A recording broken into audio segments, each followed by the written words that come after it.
एक ब्राह्मण रहते थे। एक शहर में एक ब्राह्मण रहते थे।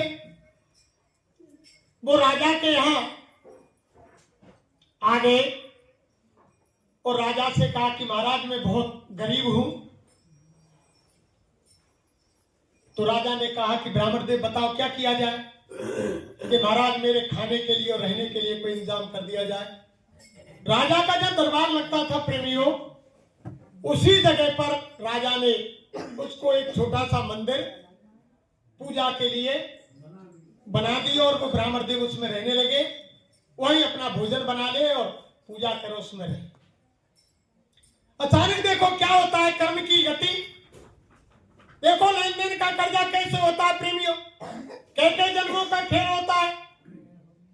अब उधर एक दिन राजा का कुंवर जंगल में गया घोड़ा लेकर शिकार के लिए। अब जंगल से जैसे वापस लौटा, गर्मी का महीना था, दोपहरी हो गई। प्यास के कारण राजा के लड़के के होश उड़ गए। आकर के कमरे में तलवार को म्यान में नहीं रखा, नंगी तलवार जल्दी में खूंटी से ऊपर टांग दी और अपने पलंग के ऊपर जाकर के सो गए। जैसे पलंग पर सो गए तो वो राजा की लड़के की रानी, उनकी बहू जब उस कमरे में आई प्रेमियों, तो उन्होंने देखा कि मेरे स्वामी, मेरे पति देव के ऊपर, सर के ऊपर नंगी तलवार यानी टंगी हुई है। अचानक कारणवश अगर इसकी ये रस्सी टूट गई और ये तलवार गिरी तो मेरे पति की गर्दन कट जाएगी। अब वो पलंग पर चढ़ी प्रेमियों, संयोग था। अब वो जैसे पलंग पर चढ़ी, नंगी तलवार उतारी, उतारते ही लेकर के नीचे उतरना चाहती थी और पलंग से आसन डिगा, पैर फिसला और गिरी। नंगी तलवार हाथ से छूटी और राजा के कुंवर की गर्दन पर जाकर गिरी। गर्दन कट गई। सोच तो कुछ नहीं थी, लेकिन गर्दन कट गई प्रेमियों। अब उधर गर्दन कट गई तो क्या हुआ प्रेमियों, अब वो कहने लगी कि अब क्या किया जाए। अब मैं किसी से कहूंगी कि इनकी हत्या मैंने स्वयं नहीं की है, अपने आप हो गई है, लेकिन कोई मानेगा नहीं कि ये तलवार से हत्या तो तुमने की है। अब वो रोने लग गई। अब वो रोने लग गई, दासी आई कि रानी साहब क्या हुआ। अरे कि मेरे पति देव को कोई अभी अभी मार के चला। अब उसने बयान बदले। वो कह देना कि त्रिया चरित्र ना जाने कोई और खसम मार के सत्ती, वो सिस्टम हो गया। जब वो रोने लगी प्रेमियों, तो दासी आ गई, उधर मंत्री आ गया, राजा आ गए। अब राजा ने कहा कि मेरे कुंवर की हत्या किसने की है, कि बताओ बेटी किसने मारा है। कि महाराज मुझे मालूम नहीं, अभी अभी कोई इनकी गर्दन काट के चला गया।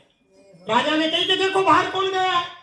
अब उसी समय देखो वो ब्राह्मण बेचारा मंदिर से बाहर निकल करके मंदिर में अंदर घुस ही रहा था, तब तक पीछे से सिपाही मंत्री पहुंचे। मंत्री ने कहा सिवाय इस ब्राह्मण के और किसी ने इस राजा के कुंवर की हत्या नहीं की, कोई है ही नहीं। ब्राह्मण को पकड़ लाए, महाराज से कहने लगे कि महाराज तुम्हारे कुंवर का हत्यारा है, ब्राह्मण है। अब राजा को अंदर विश्वास ही नहीं, ये तो बड़ा नेक है, इसे कोई पैसे से उससे कोई लोभ लालच नहीं, ये तो पूजा करता है और भोजन कर लेता है, ये क्यों हत्या करेगी। लेकिन पूरी शहर की जनता में हंगामा हो गया। सब कहने लगे अरे कि राजा साहब ब्राह्मण को यानी फांसी दो, फांसी दो, इन्होंने तुम्हारे बेटे का कत्ल किया है, तुम क्यों रहम कर रहे हो, फांसी दो, फांसी दो। अब चारों तरफ से आवाज आई। अब राजा ने कही कि मैं अगर आप ब्राह्मण को दंड नहीं दूं तो जनता ही तो हमारे कहने लग पर कि राजा की साजिश से ही कुंवर मेरे ऊपर आरोप रखेगी। तो राजा ने कहा सोच समझ करके ऐसा करो भाई, देखो फांसी का दंड तो हम इनको नहीं दे सकते, लेकिन जिस हाथ से इन्होंने मेरे बेटे की गर्दन काटी है उसी हाथ को जल्लादों के द्वारा कटवा दिया। जल्लाद बुलाए, उसका दाहिना हाथ ब्राह्मण देव का कटवा दिया। अब ब्राह्मण देव हाथ को लेकर के शहर को छोड़कर चल दिए। मान के ऐसे अंधेर नगरी और यानी अज्ञान राजा के देश में रहना ही बेकार है, बेकसूर जहाँ मेरा हाथ कट गया तो रास्ते में चल दिए। अब चलते चलते चलते चलते रास्ते में एक दूसरे ब्राह्मण देव मिल गए। अब ब्राह्मण ने पूछा कि भैया ये तुम्हारी हालत किसने की है, ये खून बह रहा है, तुम्हारा हाथ किसने काट दिया? कि भैया मैं फला देश के उस राजा का रहता था और उनके कुंवर की किसी ने हत्या कर दी और उसका दोष मेरे ऊपर रख दिया, तो राजा ने मुझको दंड दिया, जल्लादों से मेरा ये देना हाथ। उन्होंने कहा कि तुम निर्दोष हो? कि हाँ महाराज मैं निर्दोष हूं, मैंने नहीं काटा है। अरे कि तुम चले जाओ फलाना शहर में, वहां एक ज्योतिषी रहता है, बड़ा विद्वान है, वो आगे पीछे की जानता है, वो भूत भविष्य वर्तमान की बताता है, तुम उनसे जाकर बात करो, वो सारा भेद तुमको बता देगा। अब ब्राह्मण ज्योतिषी के घर पर पहुंच गए थे। पूछते पूछते पूछते पूछते ज्योतिषी के यहाँ जाकर पहुंच गए। अब ज्योतिषी महाराज से जाकर पूछा कि उनका घर कौन सा है। तब उन्होंने आवाज लगाई कि यहाँ ज्योतिषी महाराज हैं। जब उनकी धर्म पत्नी, क्या पत्नी मानो, धर्म पत्नी तो बहुत बड़ी चीज होती है, उनकी पत्नी निकली और एक ही उसास में कम से कम 1000 गारी ज्योतिषी महाराज को। तमाम जिनने सुन ना सके ऐसी गारी में ज्योतिषी की पत्नी ने दी। अब वो ब्राह्मण बोलो कि भैया वो तो बड़ो ज्योतिषी है, भूत भविष्य वर्तमान देखे, और ये घरवाली ऐसी खूंका रहे हमें तो 1000 गाड़ी दे दी बात ज्योतिषी के। भैया मैं आते का पूछूंगा या कि अब वो खड़ो खड़ो माते वापस है लियो। अब वापस जाने की तैयारी है, इतनी देर में ज्योतिषी महाराज आएंगे कि बताओ ब्राह्मण देव कैसा आना हुआ। अरे महाराज आने का चले, तुम तो चारों ओर प्रसिद्ध है रहे ऐसे ज्योतिषी है, और तुम्हारी घरवाली इतने खूंका रहे जो एक साथ में इतने गाली देंगे महाराज, मुंह पे तो सुनी ना गएंगे, ऐसी बदकार गाली देंगे। तो ज्योतिषी बोले कि तू भैया बिन बात नहीं छोड़, तू आजा तेरे काम को, आओ मेरी झोपड़ी में आए। अब झोपड़ी में ज्योतिषी महाराज ले गए ब्राह्मण को। अब आसन बिछा दियो, दोनों बैठ गए। अब ज्योतिषी पूछने लगे कि बता भैया ब्राह्मण देव कैसे आए। अब ब्राह्मण कह रहे हो कि भैया ज्योतिषी मेरी बात है, तू बरंदे पीछे छोड़ दे, पर तू नहीं बता, तू तो ज्योतिषी भूत भविष्य वर्तमान देख है, और तेरी यहाँ बताई तेरी घरवाली ऐसी क्यों है भाई, ये क्यों गाली दे रही है। अब ज्योतिषी बोले हो कि सुन, या घरवाली कोई बताऊं मैं तेरे का, सुन घरवाली कोई मैं बयान बताऊं तेरे लिए। अरे बता भैया महाराज कि पहले जन्म में मेरी घरवाली एक आई गधैया। अब ज्योतिषी महाराज बता रहे कि ये थी गधी और मैं था कौआ, और यहाँ की पीठ पे है वो फोड़ा कौआ, गधैया की पीठ पे फोड़ा है और मैं यानी कौआ तो यहाँ की पीठ पे फोड़ा में मैं चोंच मारे और मांस खा रहे, और ये छटपटा गई, बुरी तरह से छटपटा गई और मैं बड़े आनंद ले। अब एक दिन मेरे आतंक से ही परेशान है के, और जब लंबी निकल गई कौन 5 दिन है। अब मैं आज ढूंढ डोलू मिला ही नहीं कहीं। कभी एक बगीचा में जाके महात्मा के आश्रम में पेड़न की आड़ में बैठे, और मैं घूमता घूमता घूमता घूमता गया तो देखो तो महात्मा के आश्रम में बैठी। अब महात्मा के दर्शन याव ने करे संत के, और संत के दर्शन मैंने करे। वैसे मनुष्य जन्म तो गाय बैल की योनि में आने के बाद मिलता है प्रेमियों, लेकिन अचानक कोई संत महापुरुषों के दर्शन हो जाते हैं। हमारे गुरु महाराज कहते थे अगर किसी महात्मा ने पूरे संत ने पेड़ के नीचे बैठ गए, पेड़ की योनि छूटते ही मनुष्य का जन्म, किसी नदी में स्नान कर लिया, जिसने जीवों ने यानी कीड़े मकोड़े ने शरीर को स्पर्श किया, मनुष्य योनि सीधे। कोई उनकी शरण में पहुंच गया, सीधे उनको मनुष्य योनि। और की क्या चला है हमारे गुरु महाराज तो हमारी मंदिर की कहते हैं। अरे बच्चा जो मंदिर बना हुआ है इसकी मुंडेर पर अगर पक्षी भी बैठकर उड़ जाएगा तो पक्षी की अगली योनि मनुष्य शरीर में आएगी। ऐसी महिमा तो केवल मंदिर की है। सही महाराज ने कहा कि मंदिर की मुंडेर पर पक्षी बैठकर उड़ जाएगा तो सीधा मनुष्य जन्म। अब वो ज्योतिषी बोले कि भैया मैंने संत के दर्शन किए या नहीं किए। अब मैं वहां जाके पहुंचो, वो बैठी दिखी, और मैं जैसे ही नीचे उतरो मेरी शक्ल देखते ही और ही भड़बड़ा के खड़ी केवल की आगो दुष्ट। अब मैं 5 दिन से भूखो, मैं आके पीठ पर बैठ गई, खड़ी है गई। अब मैंने गुस्सा में आके जोरदारी से चोंच मारी आके फोड़ा में। अब चोंच मारी तो वो चोंच घाव हीरो इतनी गई के बाद हड्डी में जाके मेरी चोंच अब हड्डी में चोंच धस गई, इसको मैं जोर करूं चोंच निकला नहीं, और इसको गदैया छटपटावे। जब पास में आश्रम के महात्मा के नदी जती गदैया व नदी में मुए, नदी में ले गई। अब नदी में ले जाके गहरे पानी में धीरे धीरे गई, और मैं जोर करूं कि अब तो यानी मेरे प्राण छूटेंगे, पर मेरी चोंच व हड्डी में थे नहीं। और गदैया गहरे पानी में जाके लोट पुटैया खाई गई, मर गई, और मैं तो भैया ये बुई गदैयार में बुई कौआ, मैंने तो बहुत परेशान करी है। अगर ये गाड़ी ते चुक रही है तो याते का बढ़िया नहीं, ये गाड़ी तो दे रही है, ये गाड़ी में मेरा कर्म अदा है, मैं तो यही में खुश हूं कि ये गाड़ी दे रही है, मैंने तो बहुत परेशान करी। अब फिर जोशी महाराज बोले के अब बता पंडित भैया तू तेरी क्या बात है, तेरी बातें बता तू। अब बोले पंडित जी के देख भैया मैं फला देश में राजा के राज में रह रहा हूं, और माने मेरे कागे अपने दरबार में मंदिर बनवा दी, और मैं वहीं पूजा कर रहा हूं और वहीं ये कर रहा हूं। अब राजा के कुंवर की हत्या तो कोई करेगा, और मेरे का सजा भैया मेरे बेकसूर को हाथ। अब जोशी ने देखो, अब जोशी बोले पंडित महाराज से कि पंडित जी महाराज ये वैसे ही ना काटो, ये तो पूर्व जन्म को खेल है, ही तो तुमने काटो जो ही तो कट रहा है, ऐसे थोड़ी कट जाएगा। मान की महाराज मैंने कब काटो कि सुन, पहले जन्म में जो राजा की यानी वो रानी कुंवर की, कुंवर के घर से जो रानी थी वो गाय थी। हेलो, वो गाय थी, और राजा का कुंवर कसाई था, और तुम पहले जन्म में भी ब्राह्मण थे और एक मंदिर पर पूजा करते थे ऐसे। अब अचानक ये कसाई राजा का कुंवर है, इस समय ये नंगी तलवार लेकर गाय के पीछे पड़ रहा था। अब तुम वहां मंदिर के दरवाजे पर खड़े थे, गांव मुसलमानों का था। अब जैसे उसने गाय वहां से कई गली जा रही थी तुम्हारे मंदिर के पास से, जब कसाई ने पूछी ए ब्राह्मण वो गाय किधर गई, तो तुमने नंगी तलवार देख के डर के मारे तुमने हाथ को इशारा, बोले ना है तुमने हाथ को इशारा कर दिया कि इधर गई है। जब तू कसाई है गाय के पीछे।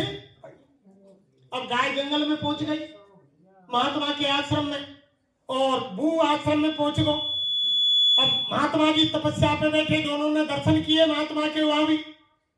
अब दर्शन करने के बाद गाय आश्रम में से बाहर निकाल रहा, कसाई और जटू खत्म काट दी, तू गाय खत्म कर दी। उधर से शेर आएगा, शेर ने जटू कसाई खत्म कर दी। अब उधर जोशी कह रहे कि सुन ब्राह्मण, बुई गाय तो रानी बनी और बुई कसाई राजा को कुंवर बनी, बाने बाकी गर्दन बातें काटी तलवार थे, तो रानी ने बाकी गर्दन तलवार थे, और तेरे रास्ता बताओ कि गाय तू गई है, तेरे हाथ को कसूर हो इसलिए तेरा हाथ काट। तो कर्म का लेख नहीं जाता है प्रेमियों, और संसार में आप हम एक दूसरे के कर्म कर्जों को चुकाने के लिए आए हैं, और कोई नहीं है। जो भी कमाया है उसे दूसरा ही खाएगा, और खाली हाथ आया है बंदे खाली हाथ। जो हम तुम कमा रहे वह दूसरों कोई खावे, हम तो मुझको नहीं खाएंगे। इसलिए महात्मा कहते हैं नाम में पानी बढ़े और घर में बाढ़ दाम, और दोनों हाथ उलीचिए यही सयानो। जैसे नदी में नाव चलती है और नाव में पानी आता है, अगर वो केवट मल्लाए पानी डब्बाते खड़ा के बाहर नहीं फेंकोगे तो नाव क्या होगी।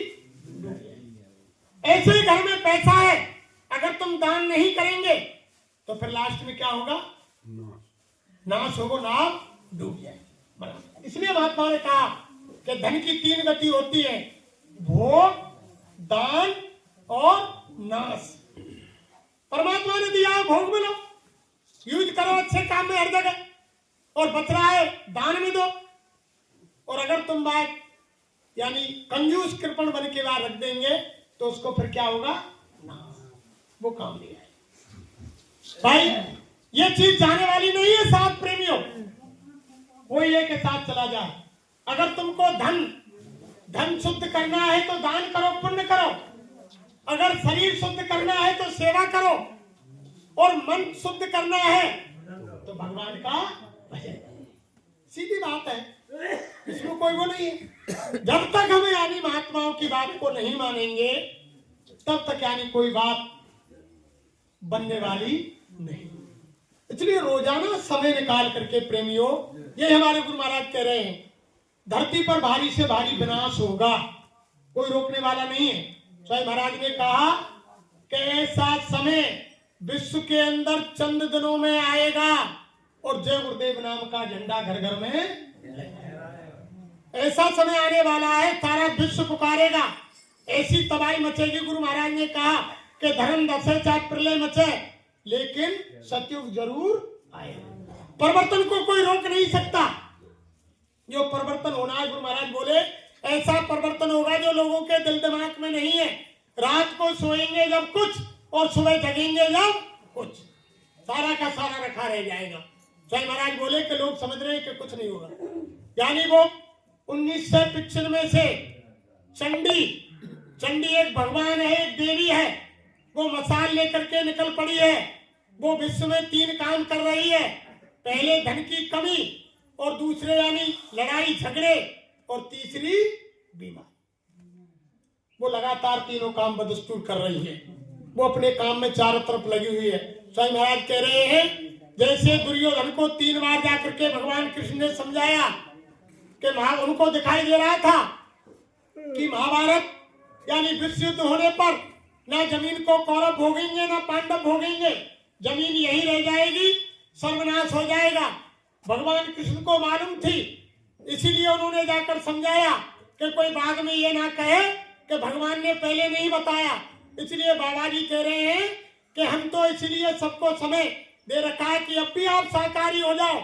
अगर आपने मांस मछली अंडे शराब का सेवन छोड़ दिया, शाकाहारी सदाचारी बन गए, आपने झूठ छल कपट ईर्ष्या बेईमानी दगाबाजी धोखाबाजी यानी ये सब छोड़ दी, शाकाहारी सदाचारी हो गए, तो आपका आने वाले खराब समय में रक्षा हो जाएगी। महाराज बोले कि वो तो महात्मा रोके हुए हैं, वो कुदरत काल भगवान डंडा लेकर के तैयार खड़ी हुई है। वो सबकी 3 मिनट में अकल ठिकाने कर देगी। इधर से डंडा घुमाएगी, इधर से घुमाएगी, 3 मिनट में सबकी अकल ठिकाने। तुमने देखो ना, बुजुर्ग कच्छ में जब भूकंप आया हो, कैसा लगे? बुजुर्ग कच्छ में जब भूकंप आया हो, टीवी रेडियो अखबार में जब तुमने देखे हो कि भुज में 20-20 मंजिली बिल्डिंग भूकंप से धराशायी है गई। जो बड़े बड़े सेठ जो 20-20 मंजिली बिल्डिंग में रहे, जो टेबल पर बैठ करके चांदी की प्लेट में चांदी की चम्मच से सुबह नाश्ता करते थे, वही सेठ एक कप चाय के लिए और एक बिस्कुट के पैकेट के लिए लाइन में लगे। जब सरकार हेलीकॉप्टर लेकर के भूखों को भोजन बांटने गई बुजुर्ग कच्छ में गुजरात के अंदर, तब वही सेठ लाइन में लग रहे कि भैया भूख से तड़प रहे, एक कप चाय मिल जाए, एक बिस्कुट का पैकेट मिल जाए। तो उस मालिक की गति अपरंपार है, वो राजा को रंक बना देता है और रंक को वो राजा कर देता है। इसलिए असली चीज यही है कि भगवान का भजन, ये चीज है, सब छोड़ करके और कुछ नहीं। भगवान के भजन के बिना जीव की गति कभी नहीं है। और ये मनुष्य शरीर यानी कई जन्मों के पुण्य इकट्ठे होने के बाद ये मानव तन उस मालिक ने दया करके दिया है। अब की बार अगर आप नहीं चेते तो पुनः आपको 84 लाख योनि में डाल दिया जाएगा। गधा घोड़ा मुर्गा सुअर भैंसा बिल्ली सांप बिच्छू पहाड़ पौधा पर्वत पेड़ पौधे बना दिए जाओगे और फिर ये मनुष्य शरीर आपको हमको दोबारा नहीं मिलेगा ये कदापि। स्वयं महाराज एक उसमें कह रहे हैं कि आप अगर भजन करोगे तो मनुष्य शरीर फिर मिल जाएगा, और जिस काम में तुम लगे हो आत्मा के कल्याण में जन्म मरण से मुक्ति पाने के लिए, अगर तुम भजन में लगे रहे और मनुष्य शरीर तुमको मिलता रहेगा तो तुम्हारा वो काम पूरा हो जाएगा। और अगर तुमने ये काम नहीं किया तो कुछ नहीं होगा। हर जितने भी धर्मशास्त्र जितने भी महात्मा धरती पर आए सबने यही कहा। और देखो महात्माओं की पढ़ाई और संसार की पढ़ाई, ये तो संसार की पढ़ाई जहां बुद्धि खत्म हो जाती है प्रेमी, जहां हमारी बुद्धि बिल्कुल खत्म हो जाए कि यहां से आगे जब यहाँ की संत मत की एक दर्जा की पढ़ाई शुरू होती है, ये बुद्धि का विषय नहीं है। जो रामायण में लिख दिया कि नाम रूप दो अखत कहानी और समझी जाए न जाए बखानी, यानी ये तो अलग बुद्धि है। अब मैं आपको देख, समय कितना और अबे चलो, जय गुरुदेव। देखो, एक सर्वानंद नाम के ब्राह्मण हुए, सर्वानंद नाम के ब्राह्मण हुए। उनकी मां थी शारदा देवी, काशी में रहते थे।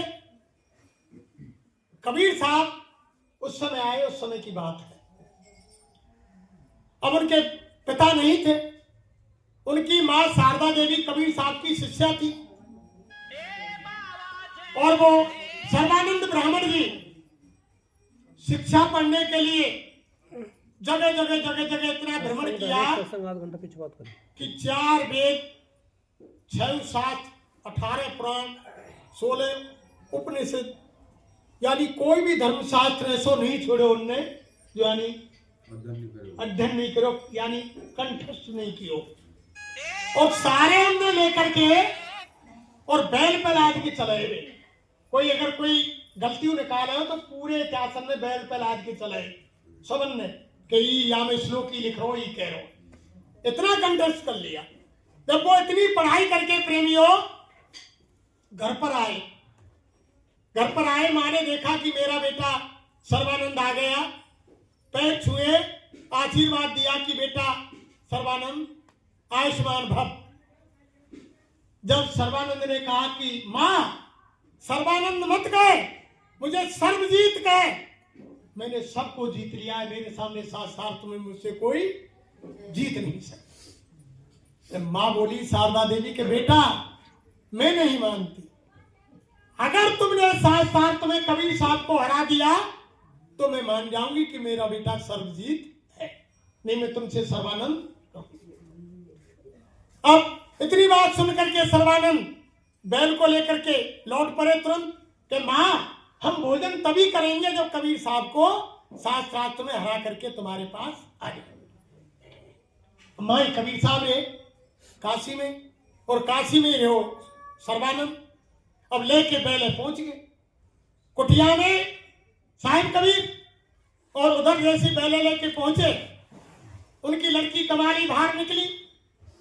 उन्होंने कहा कि साहिब कबीर हैं कि बताओ क्या काम है, कि हम उनसे मिलना चाहते हैं। तो कमाली भी नामदानी थी, वो भी भजन करती थी। उन्होंने क्या कहा सर्वानंद से, अरे के ब्राह्मण देव तुम कबीर से मिलना चाहते हो? कबीर से मिलने की राह में सकरी गैल और पैर ना टिके पिपीलिका, तुम लाभ चले हो गए। अब कमाली कह रही है कि पंडित जी महाराज तुम कबीर से मिलने आए हो, कबीर के रास्ता में तो बहुत टेढ़ी मेढ़ी गैल है, जब चींटी को पैर ना टिके तुम यहाँ बैले लेके कैसे मिलने जाएंगे कबीर के? वो ऊपर की बात कर रही थी, जो साईं महाराज नाम देते हैं बंकनाल वगैरह की, वो वहां कितना टेढ़ा मेरा रास्ता, कबीर साहब का मुकाम है नामी धाम, तुम वहां कैसे पहुंच सकते हो? इतनी देर में कबीर साहब अंदर से आ गए। संत तो कभी आज तक जितने भी धरती पर संत आए, कभी ने अपने को किसी ने गुरु नहीं माना, किसी ने महात्मा नहीं कहा, किसी ने भगवान नहीं कहा। किसी भी संत ने, हमारे गुरु महाराज भी मन से यही कहते थे, बच्चा कोई मैं महात्मा नहीं हूँ, मैं कोई भगवान नहीं हूँ, मैं कोई गुरु नहीं हूँ, मैं तो तुम्हारा सेवक हूँ, तुम्हारी सेवा करा लो, थोड़ा भजन तुम करो, थोड़ी मेहनत मैं करूं और इसी में तुम्हारा काम बन जाए। कभी गुरु महाराज ने मुझसे नहीं कहा कि मैं तुम्हारा गुरु हूं, आज तक कभी भी, कि बड़े बड़ाई ना करें और बड़े ना बोले बोल, और रहीमन हीरा कब कहे कि लाख हमारो बोल। कभी भी महापुरुषों ने कभी कहा ही नहीं। इनकी तो कोई बड़ाई करता रहे तो भी ऐसे ही रहेंगे, और कोई इनकी निंदा करता रहे तो भी ऐसे रहेंगे, इनके कोई फर्क नहीं पड़ता है महापुरुषों की। और ये किस लिए आते हैं कि तरवर सरवर संत जन और चौथा वर्ष में और परमार्थ के कारण चारों धारी तरवर फल नहीं खाता है, सरवर पिए ना पान, और यानी परमार्थ के कारण। ये तो मतलब धरती पर आते इसीलिए है। जितने भी संत महात्मा धरती पर आए, पेड़ स्वयं फल नहीं खाता है, नदी नीर को नहीं सींचती है, ये तो परमार्थ के कारण ही इकट्ठा करती है नदी। फल भी परमार्थ के लिए पेड़ देता है, ऐसे ही संत महात्मा धरती पर आते हैं, दूसरे की भलाई के लिए आते हैं, वो स्वयं कष्ट भुगतते हैं और दूसरे के लिए धरती पर आते हैं। अब उधर कबीर साहब ने प्रणाम किया ब्राह्मण देव को। अब उन्होंने कहा कि देखो कबीर साहब, हम तुमसे शास्त्रार्थ करने के लिए आए हैं और सारे प्रमाण जितने भी धर्म शास्त्र हैं, वेद पुराण कुरान बाइबल, सब हमारे पास बैल के ऊपर लदी हुई, तुम हमसे शास्त्रार्थ करो।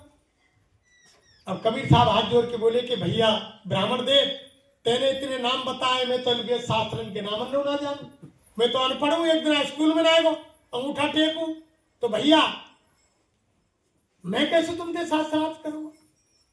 तो सर्वानंद बोले कि तो ऐसा करो कबीर साहब, फिर तुम हार मानो हमसे। कबीर साहब ने कही कि भैया हमने तो हार मान ली, कि ना ऐसे नहीं मानूंगा मैं बुनकार के ला रहा हूं भाई, कॉफी ला रहा हूं, लिखो बामे और दस्तखत करो, जब मेरी मां मानेगी, ऐसे नहीं मानेगी। सर्वानंद भाई निकाल लाए, कबीर साहब के सामने कर दे कि लिखो कि मैं सर्वानंद के शास्त्रार्थ में हार गया, दस्तखत कर दो। कबीर साहब बोले कि भैया देख ब्राह्मण देव, मैं तो पढ़े लिखे है ना, मैंने तो स्कूल ही ना देखा, मैं तो अंगूठा टेकू, तू यहाँ पे लिख ले जो लिखेंगे और वो पे अंगूठा करवा लीजिए, दस्तखत कर दो।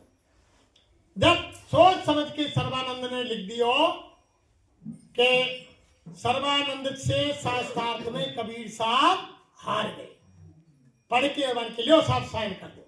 बट कबीर साहब ने अंगूठा वहां पे लगा, कबीर को नाम लिख दिया। खुशी खुशी सर्वानंद घर आए, घर आके माँ से आते कही कि माँ तुमको रट लग रही, कबीर साहब कबीर साहब कबीर साहब। कबीर साहब की तो मेरे आगे जबानों ना खुली, मैं तो वैसे ही देख के मेरे वेद शास्त्र ने बैल पे लगे इनने शास्त्र ने, और हाथ जोड़ के ठाड़ो हैगो तो मन तो हार मान ली कि मैं तो हार गो शास्त्रार्थ में, कि बेटा मैं ऐसे नहीं मानूंगी, लिखो बता, लिखो बता, मैं लिखो बता क्या लिख रहा है। मान की माँ मैं ऐसा कोई पागल हूँ लिखवा के लाऊं ले, जैसे भाई सामने निकारी बाने और सर्वानंद ने पढ़ी तो वहां में विपरीत लिखो कि सर्वानंद शास्त्रार्थ में कबीर साहब से हार गए। जब सर्वानंद ने पढ़ो माथा ठोक्या, मान की ये कैसे लिखो, मैं तो आज शुद्ध लिख के आया। भाई बंद करी, बैल वही छोड़िया, दौड़ के उसी गली में कबीर साहब के पास गया और कबीर साहब से बोलो कि साहब कबीर वो मुझसे उसमें गलती हो गई, कि गलती है गई तो और लिख ले फिर दोबारा लिख लिया कि सर्वानंद से शास्त्रार्थ में कबीर साहब हार गए, फिर दस्तखत कर दी। फिर घर लेके आए कि भाई खोली बन के आगो बेटा बन के आगो बता कहाँ लिखो।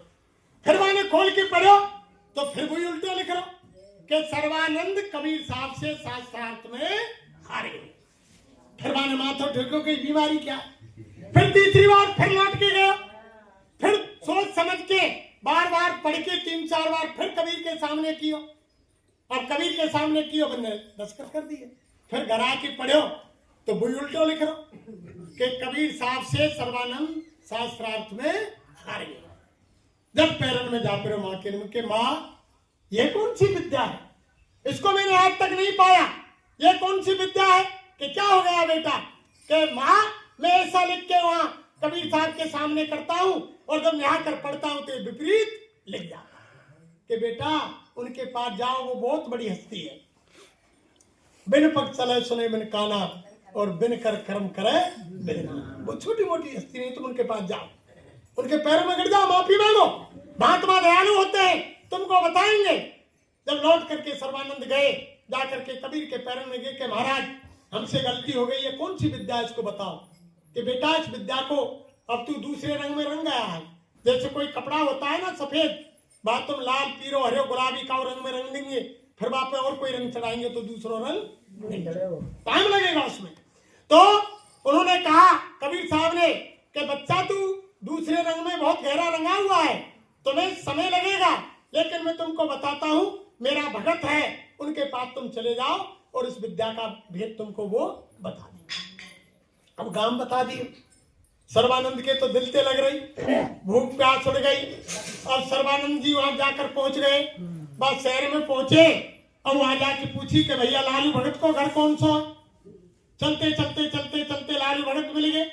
तो लालू भगत वहां लकड़ी को काम करे, एक अर्थी बना रहे, अर्थी। अब बाने जाके मां कही कि भैया लालू भगत कहाँ मिलेगो। लालू ते पूछी कि भैया लालू भगत मोहिते के कि भैया तुम वो तो 2 मिनट बात कर। पर भैया देख इतने कि मेरे पास समय नहीं है, मात्र 8 घंटा है। और राजा को कुंवर गौनो करवे गए हो और रथ में सांप बैठे हो और वो ऊपर चढ़ेगो वहां में और वहां सांप काटेगो और वो वहां में यानी मौत होगी उसकी, मरेगो। और थोड़ी देर बाद मेरे पास राजा के सिपाही अर्थी लेके आ जाएंगे, वो अर्थी बनानी। अगर डांट पड़ेगी तो फिर क्या होगा।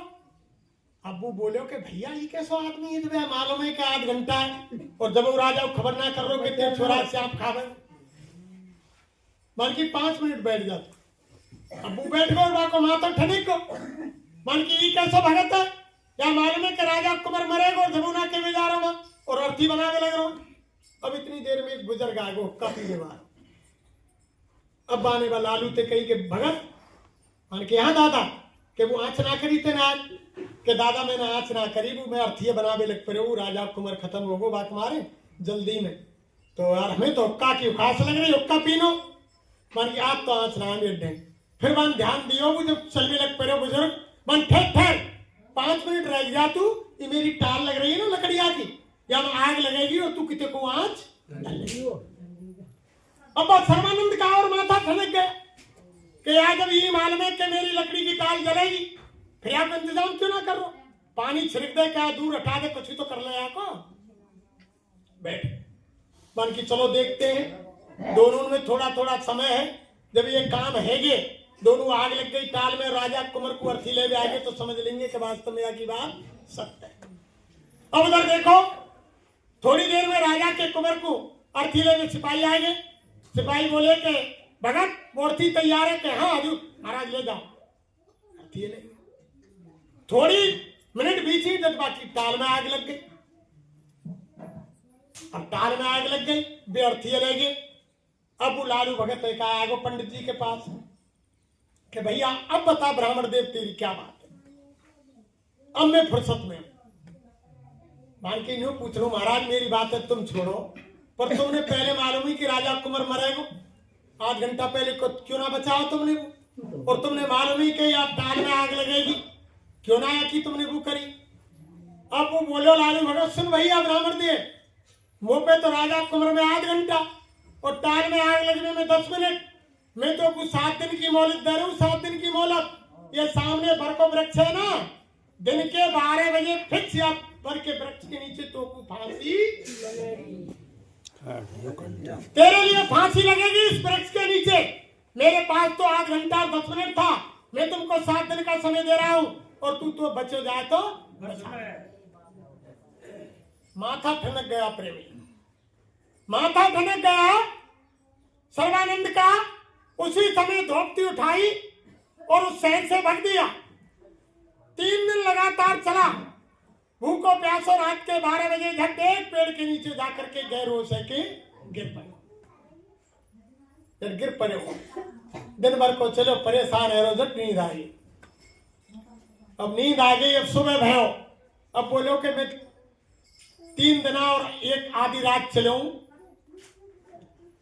मैं बहुत दूर आएगा और इतने कहीं और चलूंगा ना, बाप बर के नीचे जाऊं और ना मेरी फांसी। और देखो मती फिरती है प्रेमियों, जगह अगर दिशा भूल है वो सुबह उठाए कि झट बार रास्ता आया भाई वापिस उसी रास्ते को वापिस चल दिया और आकर के रात के 12 बजे भाई बर के पेड़ के नीचे आके हैरान है वो, परेशान है वो, बर के पेड़ के नीचे आके और चैन ते सो गो। मान के अब तो मैं बहुत निकला, वो लगातार चलते चलते छदना। अब क्या हुआ अचानक प्रेमियों, तो कोई होने का संजोग, जब रात में राजा के राजमहलन में चोरी है। अब चोरी है गई, जो चोर थे वे 4 चोर आके भाई बर के पेड़ के नीचे, बर को पेड़ बढ़ो, अब मैंने देखो कि यहाँ कोई रास्ता गिर सो रहा है। और दूसरी बगल में जाके और चोरन ने वो राजा महल में चोरी करी, वो सामान खोलो और बाको 4 जगह बंटवारो कियो प्रेमियों। जब बंटवारो कियो तो जो रानी को 9 लखा हारो वो बच गो।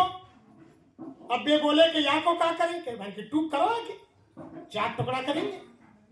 अब एक बुजुर्ग बोले के 9 लाख हारे ही बड़ी मुश्किल से बने क्यों तू रहे यार यहाँ मत बिगाड़ो तो यहाँ क्या करें भैया हम तो हिस्सा लेंगे।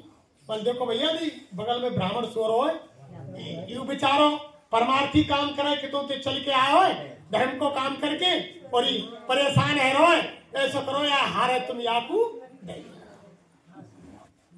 अब जब चारों आए गटबू राजा वो रानी को हार गट बाकी सर्वानंद की बगल में रख दी। अब बुड्ढो बोले के बारे ऐसे नहीं भैया तुमने बगल में धर दिया ही था और यार चेत होगो ये जग के अंधेरे में चल दियो तो यहाँ ही धरे रह जाएगा मानी क्या करे तो ऐसा करो कि नार में डाल दो जब ये जाएगा तो आप संग तो जाएगा हार कम से कम जगह हो जाए जट में उठा के वो हार एका सर्वानंद के गले में चोर अपने घर को चले गए। अब घर को चले गए प्रेमियों। अब सुबह भयो जब राजा के महल में मालूम पड़ी कि चोरी है गई। अब जो खोजी है का सिपाही वे खोज करते करते भाई बर के पेड़ के नीचे और जहां बर को पेड़ो बढ़ो और घूम फिर के देखो कि यहाँ बंटवारो करो भाई चोरन के और देखो जब दूसरी बगल घूम के आए तो सर्वानंद जी चैन की नींद छोरे गले में हार पड़े हुआ। सिपाही ने कही कि चोर तो हीरो और सबूत हीरो के गले में हार पड़े हुआ। बूट की ठोकर मारी सर्वानंद की आंख खुली कि भैया क्यों मार रहे हैं कि मारे नहीं तो भैया क्या करे तो तेने राजमहल में चोरी करी है और चैन ते सो रहो मारे नहीं तो पूजा करे थे मन भैया मैंने चोरी कब करी है कि सबूत है तेरे देख गले में हार पड़े मान की भैया ही तो मैंने चोरी ना करी कोई डाल गो बात सीधे पकड़ के राजा के पास ले गए प्रेमियों।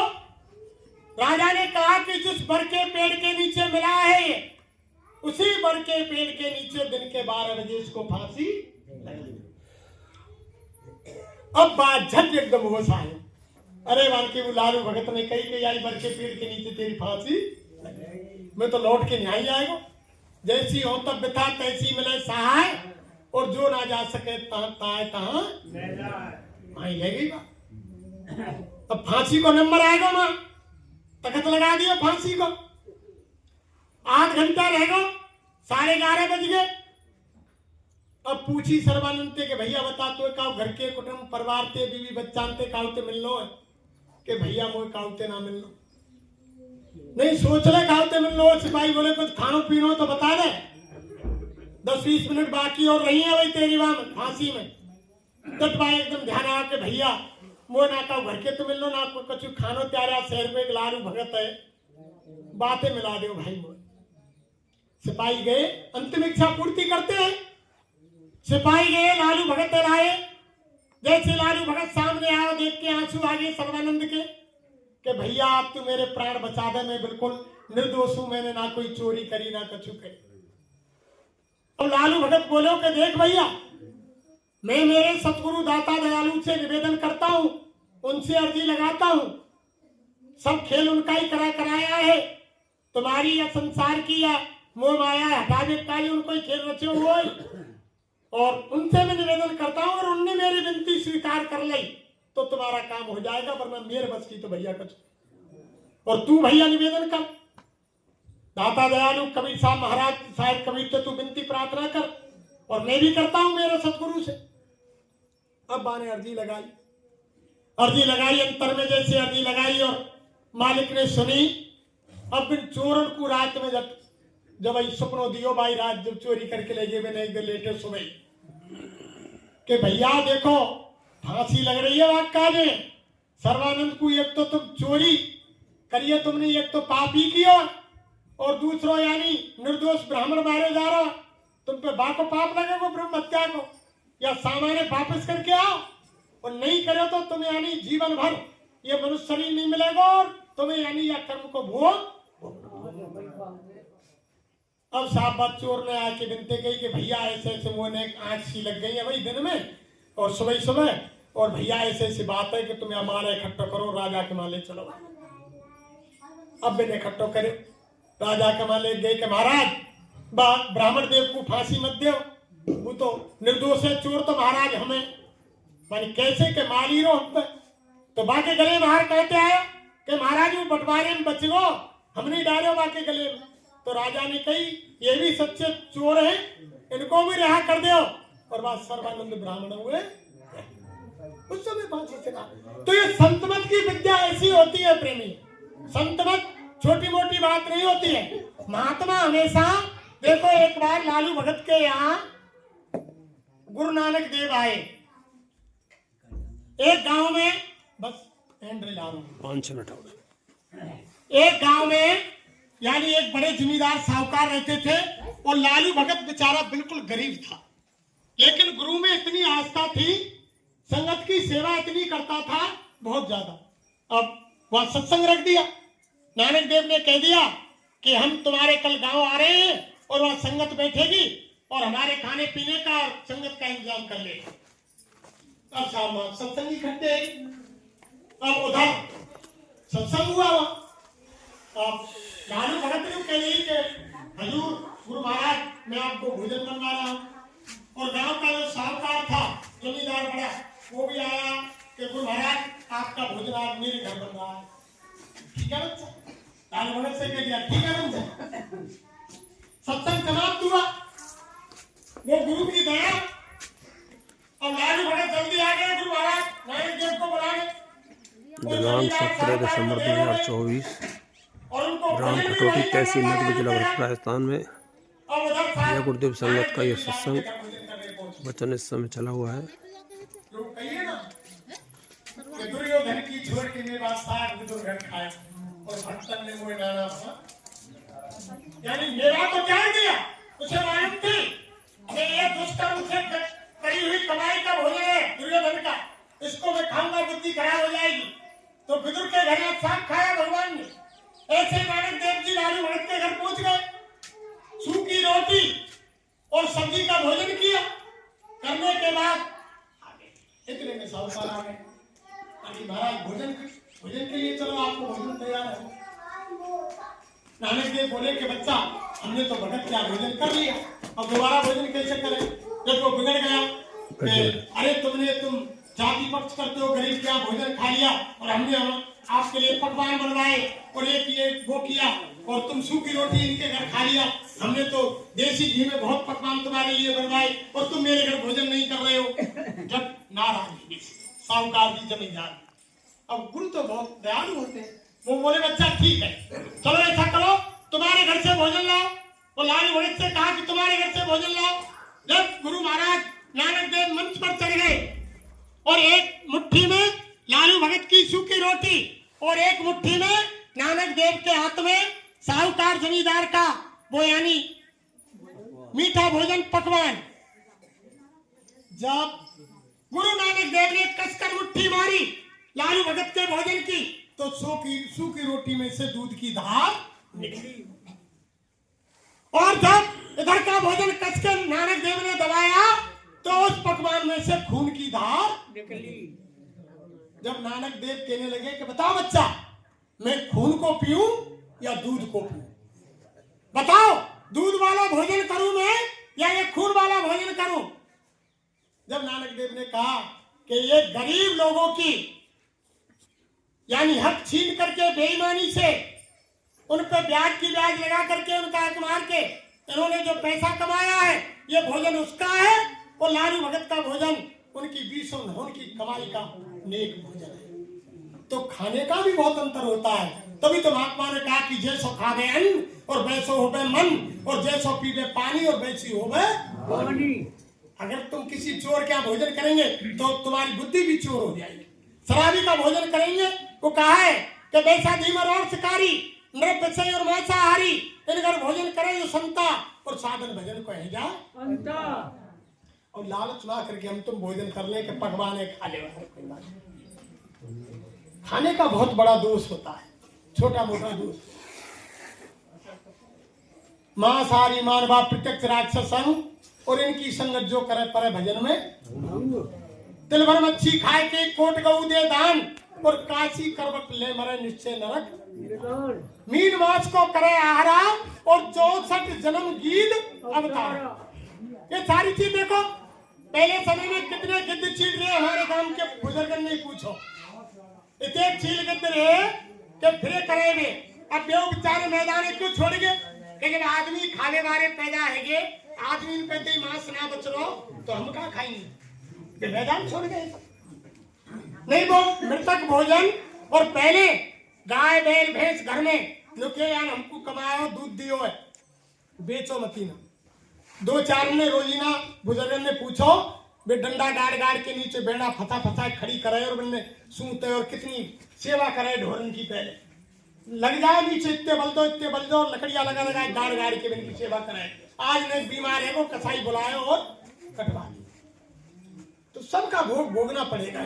कुदरत नाराज है, वो सबको अपने कर्मों की सजा देगी, कोई नहीं बच सकता है। मत बुरे कर्म कर बंदे, नहीं तो पछताएगा, और भगवान की नजर से तू कभी ना बच पाएगा, कोई नहीं बचने वाला है। वो देख रहा है, ऑटोमेटिक कैमरा चल रहा है, सारी रील बन रही है। तुम शीश महल में, जंगल में, अंधेरे में, उजाले में, पहाड़ में, यानी पर्वत में, गुफा में, जहां भी तुम अच्छा बुरा कर्म करोगे, तुम्हारे सर पर जो ऑटोमेटिक कैमरा है उसमें सारी सीधी रील तुम्हारी छप रही। दो दूत कंधों पर बैठे लिख रहे हैं, एक अच्छा लिखता है, एक बुरा लिखता है, और तुम कहे दिखाई क्यों नहीं देते? शर्म आंखों से दिखाई नहीं देंगे। अंदर की जीवात्मा की तीसरी आंख, जिसको थर्ड आई, ज्ञान चक्षु, दिव्य दृष्टि, शिवनेत्र जिसको कहा है, वो जब तक नहीं खुलेगा तब तक यानी वो भगवान का दीदार दर्शन होगा, ना वो देव दिखाई देंगे, ना वो तुम्हारा कैमरा दिखाएंगे। इसलिए समय हो गया, वाणी को विराम देते हैं।